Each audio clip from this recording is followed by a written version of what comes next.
It is no longer a theory. For years, we have sat here and watched the data. We have tracked the indicators. We have studied the patterns that preceded every single financial crisis of the past 50 years. We have said one day, these warning signs will converge. We have said one day, all three alarms will ring at the same time, and when they do, you better already be positioned because the door will be closing. But up until this week, that was just historical analysis. It was a probability model. We didn't have the convergence. We didn't have the confirmation. Stop waiting. Stop hypothesizing, because that day is today. The convergence is here. Ladies and gentlemen, welcome to the Market Cipher. While you were checking your portfolio, watching the daily ticker, arguing about whether the Fed will cut rates by 25 or 50 basis points, something far more important, far more dangerous, and far more consequential was happening beneath the surface of the global financial system. Three specific financial indicators with a 100% track record of preceding major systemic crises, just flashed red simultaneously. For the first time since 2007, you remember what happened in 2008. A black swan event is approaching, not a correction, not a recession, a systemic crisis that will reshape the financial landscape. The kind of event that happens once or twice per generation. And silver's response to black swan events has been, without exception, historic. In 2008 to 2011, silver went from $9 to $49, a 5x move triggered by crisis. In 1979 to 1980, silver went from $6 to $50, an 8x move triggered by crisis. When the system breaks, silver does not just go up, it detonates. This is not a theory, it is historical fact. And the conditions for that detonation have never been more extreme than they are right now. But before I show you the indicators, let me explain what a black swan actually is. Because the term gets thrown around so casually by every pundit and financial influencer that people have forgotten its true meaning. A black swan is not just a bad day in markets. It is not a 5% correction. It is not even a normal recession. Nassim Nicholas Taleb, the man who coined the term, defined it with three specific characteristics. First, it is unpredictable. Before it happens, almost nobody sees it coming. Experts dismiss the possibility.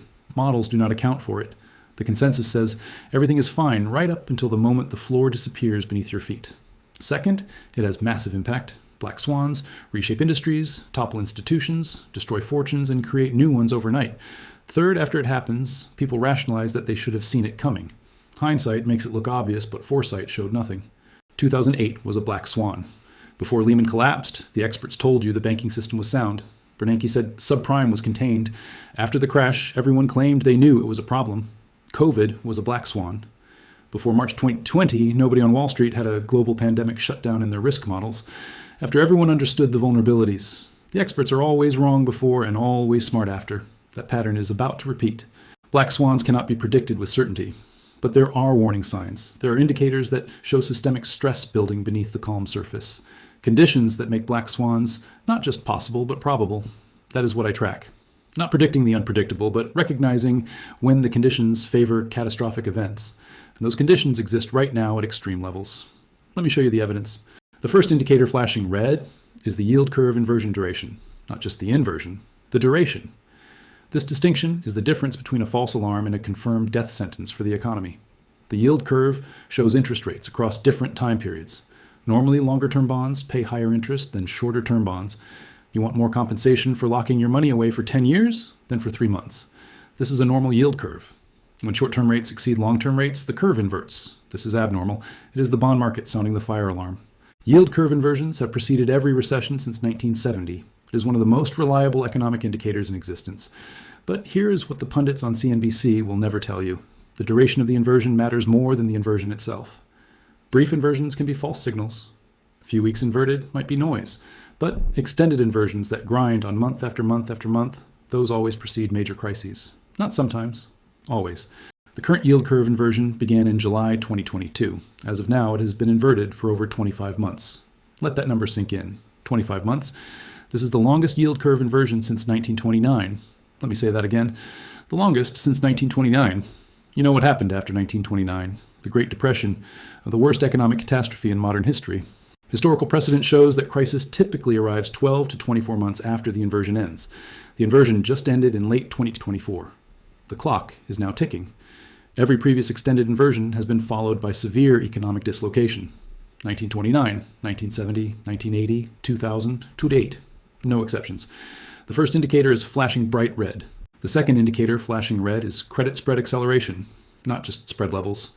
The rate of change, and this is where it gets truly alarming. Credit spreads measure the difference between risky corporate bonds and safe treasury bonds. Think of it as the fear premium baked into the market. When spreads are tight, investors feel confident. They are happy to hold risky debt for a small premium. When spreads widen, fear is rising.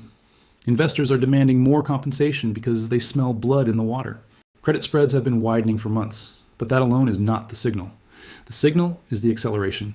Spreads are not just wider, they are widening faster. In stable markets, spreads move slowly, a few basis points per week. Gradual adjustments, nothing to lose sleep over.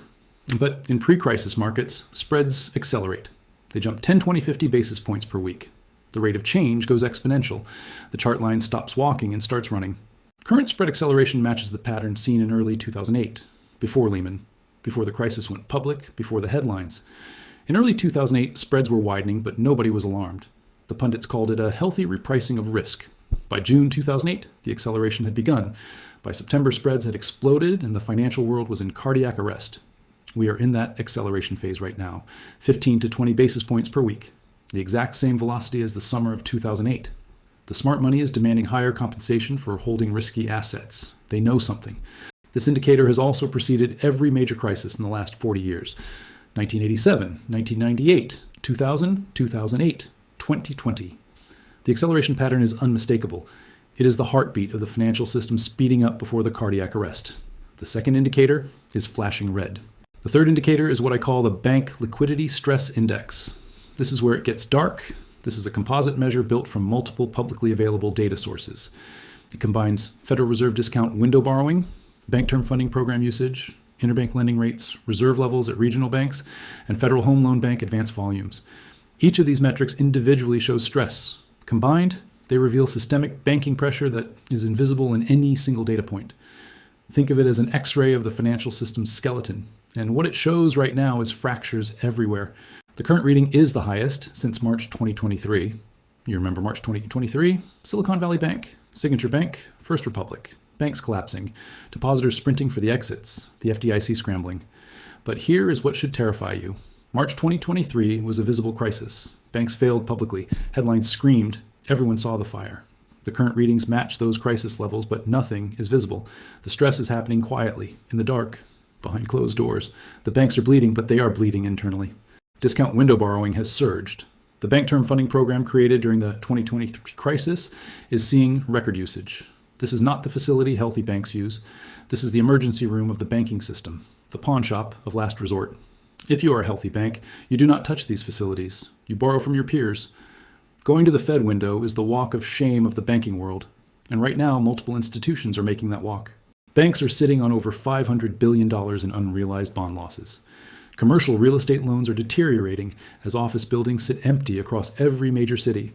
Consumer credit delinquencies are rising to levels not seen since 2009. These problems have not exploded into public crisis yet. But the liquidity stress tells you they are coming. It is the smoke billowing under the door. You cannot see the fire yet, but you can smell it. The Bank Liquidity Stress Index has a perfect track record. When it exceeds threshold bank failures, follow within 6 to 18 months. We crossed that threshold 3 months ago. The third indicator is flashing red. Now connect the dots. Look at the timing. Each indicator flashing red on its own is concerning. All three flashing simultaneously is historic. This convergence has occurred only a handful of times in the past 50 years, and every single time, without exception, a catastrophe followed. Not most of the time.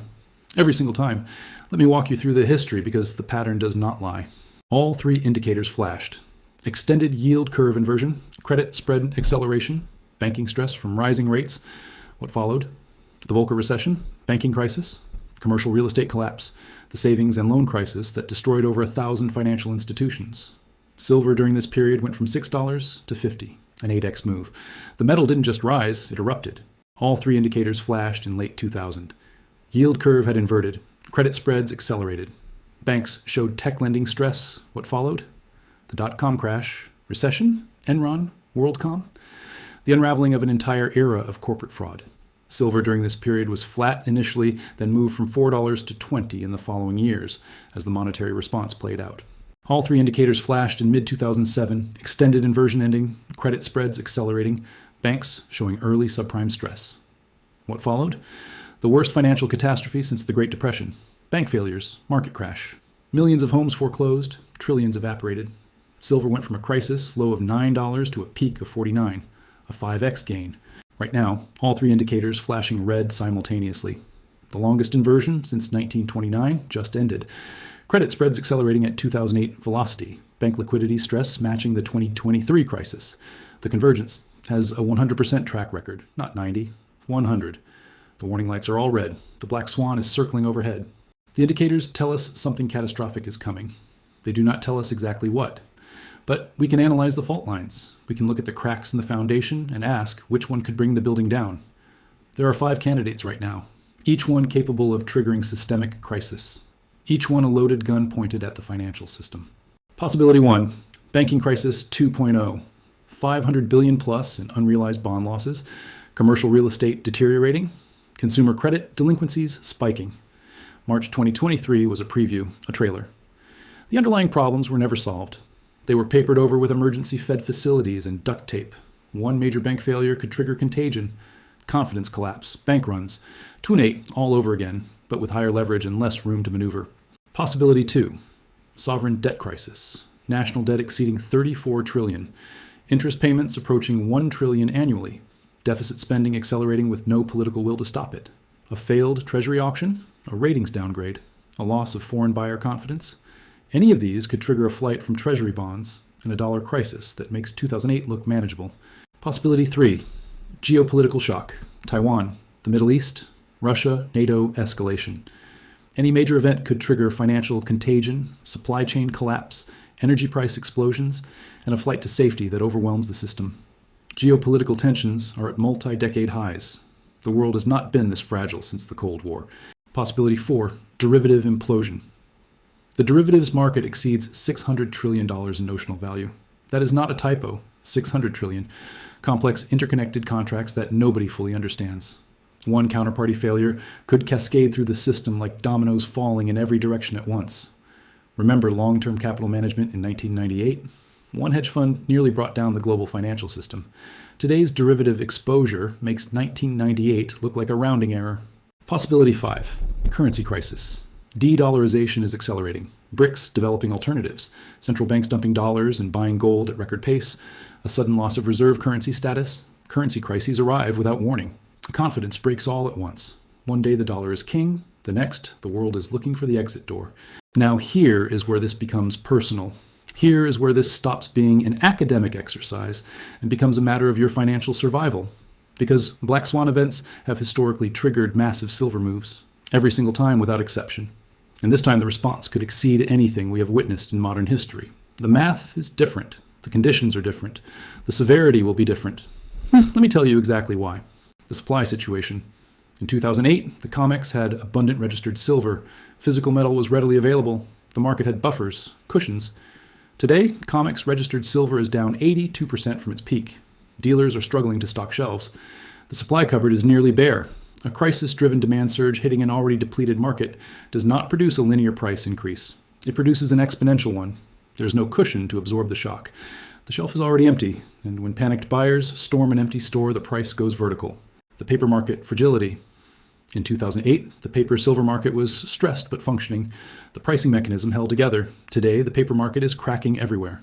Delivery anomalies, spread blowouts, system strain visible to anyone who knows where to look. A black swan could shatter the paper market entirely. When that happens, the physical price disconnects completely from the screen price. No ceiling, no limit, no algorithm to contain it. The real price becomes whatever a willing seller demands from a desperate buyer. The monetary response. Every crisis triggers money printing, rate cuts, QE, bailouts. And here's where the Fed faces its binary choice, the same choice they face every single time. Choice A, let the free market work. Let the banks who mismanaged risk fail. Let prices find honest equilibrium, even if it means systemic pain and institutional destruction. Choice B, print the money. Bail them out. Destroy the credibility of the currency to save the structure of the banking system. They always choose choice B, always. And choice B is rocket fuel for silver. The 2008 response took silver from 9 to 49. The next response will dwarf it because the debt levels demand even larger monetary intervention. The awareness factor. In 2008, few people understood silver's role as crisis money. The retail base was tiny. The stacking community barely existed. Today, millions of stackers operate worldwide. The 2020 squeeze educated an entire generation about physical versus paper. When the crisis hits, the buying will be larger, faster, and more aggressive than any previous cycle. The retail army is bigger and smarter. They know the playbook. They will drain every vault on the planet. Do the math. Tighter supply, weaker paper market, larger monetary response, greater awareness. Every single variable that drives silver's crisis performance has been amplified compared to every previous episode. The 1980 move was 8x. The 2011 move was 5x from crisis lows. With conditions this extreme, the next move has the mathematical potential to dwarf both. The setup is historically unprecedented. This brings us to the most important part of this report, what you must do right now. Because understanding that a black swan is approaching without acting on that knowledge is worse than not knowing at all. Knowledge without action is just anxiety. So let me be direct. Finalize your position now. Black swans do not send invitations. One morning you will wake up and the world will be different. Prices will have gapped overnight. Dealers will be sold out. The buy button will have disappeared. The risk is not that you buy too high. The risk is that you cannot buy at all. Prioritize physical metal above all else. In a black swan paper, claims become questionable. ETFs might gate redemptions. Futures might force settle in cash. Physical in your possession survives any crisis. No counterparty can default on a bar in your safe. No exchange can freeze your coins in your hand. Maintain liquidity because black swans create opportunities alongside dangers. Cash to buy during the panic is valuable. Do not be so fully invested that you cannot act when others are panic selling. And prepare beyond the financial. Black swans disrupt everything. Supply chains, banking access, normal commerce. The people who survived 2008 best were the ones who had prepared before the headlines started screaming. Mental preparation is as important as financial preparation. Prepare to hold through the chaos. Prepare to buy when others sell. Prepare to trust your analysis when every voice on television tells you that you are wrong. The skeptics will say, these indicators have been wrong before. Wrong. These specific indicators in this specific combination have never been wrong. 100% track record over 50 years. Individual indicators can give false signals, yes, but the convergence of all three has never failed. Not once. They will say, you cannot predict black swans by definition. Correct. I cannot tell you what the black swan will be, or exactly when it arrives. But I can identify the conditions that make catastrophic events probable. Those conditions are the most extreme in a generation. They will say the Fed will prevent any crisis. The Fed did not prevent 2008. Did not prevent 2020, did not prevent Silicon Valley Bank from collapsing. The Fed responds to crises. They cannot prevent black swans. Nobody can. And the beautiful irony is that their response, the inevitable money printing, is exactly what launches silver into the stratosphere. Every time the Fed has intervened in a crisis, silver has exploded higher in the aftermath. Their cure is our catalyst. They will say this is fear-mongering. Those who prepared for 2008 kept their homes. Those who dismissed warnings lost everything. Warning people based on a perfect 50-year track record is not fear-mongering. It is responsibility. Here's where we stand. The convergence is complete. 3 indicators with a flawless track record are flashing red simultaneously. Yield curve inversion exceeding 1929. Credit spread acceleration matching 2008. Bank liquidity stress matching the 2023 crisis that toppled 3 banks. Every single time this convergence has occurred, a systemic crisis followed. Every single time, silver responded with historic gains. The conditions today are more extreme than any previous episode. Supply is tighter. The paper market is weaker. The monetary response will be larger. The awareness is greater. The window to position yourself is closing rapidly. When the black swan lands, the metal will be gone. The shelves will be empty. The premiums will be stratospheric. The opportunity will have passed. Most people will not prepare until it is too late. That is the nature of black swans. They are designed by fate to catch the maximum number of people off guard. But you are not most people. You have seen the indicators. You understand the convergence. You know what followed every single time in history. The question is not whether the black swan arrives. The indicators say it will. The question is whether you are positioned when it does. History remembers those who prepared. History forgets those who did not. The indicators are red. The convergence is complete. The countdown has begun. I am the Market Cipher. Remember to like, subscribe, and share this video before the swan lands. See you on the other side.